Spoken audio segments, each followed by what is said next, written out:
அவ்வளோதான், சொந்த ஊருக்கு வந்தாச்சு. ஊர் சுத்தாமல் இருக்க முடியுமா? வந்ததே அதுக்கு தானே. ஊர் சுற்ற போகலாமா?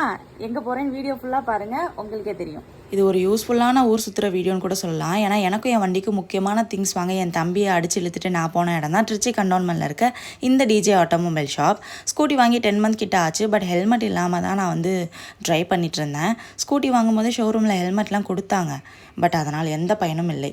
ஹெல்மெட் என்ன காப்பாற்றுன்னு பார்த்தா அந்த ஹெல்மெட்டையே நான் தான் காப்பாற்ற வேண்டியது இருந்தது. எப்படி டைலாக் சூப்பரில் அந்த அளவுக்கு லூஸாக இருந்தது. என் தலைக்கு வந்து செட் ஆகலை. ஸோ எங்கள் அப்பா கிட்ட கொடுத்துட்டேன். என் கண்ணம்மாவையும் விட்டுட்டு துபாய் போக வேண்டிய சுச்சுவேஷன் இருந்ததுனால இங்கே வந்து யூஸ் பண்ணுறப்ப ஹெல்மெட் வாங்கிக்கலான்னு விட்டு வச்சுருந்தேன். ஸோ ஊருக்கு வந்தது மொதல் வேலையே ஹெல்மெட் வாங்குறது தான். நான் ஒரு 3 ஹெல்மெட் சூஸ் பண்ணி ட்ரை பண்ணிகிட்டு இருந்தேன். எனக்கு பிடிச்சது என்னமோ ஒன்று தான். ஸோ சிம்பிளாக ஒன்று செலக்ட் பண்ணி பில் பண்ணியிருந்தேன். ஏன்னா ரிட்டன் துபாய் போக வேண்டியது இருந்ததுதான், என்ன பண்ணுறது. அதனால் சிம்பிளாக வாங்கிக்கலாம், ரிட்டன் வந்து நம்ம பிராண்டடாக வாங்கிக்கலாம்னு சிம்பிளாக தான் வாங்கியிருந்தேன். ஸோ 3ல் எனக்கு எது நல்லா இருந்தது, நான் என்ன வாங்கியிருப்பேன்னு கெஸ் இருந்தால் கமெண்ட் பண்ணுங்கள். காஃபி குடிக்காமல் டே கம்ப்ளீட் ஆகாதுன்னு சொல்லி என் தம்பிகளோட ஜாலியாக பேசி அரட்டை அடிச்சு காஃபிலாம் குடிச்சிட்டு வீட்டுக்கு கிளம்பிட்டோம். இப்படியாக எங்கள் டே விலாக் கம்ப்ளீட் ஆகுது. பாய்.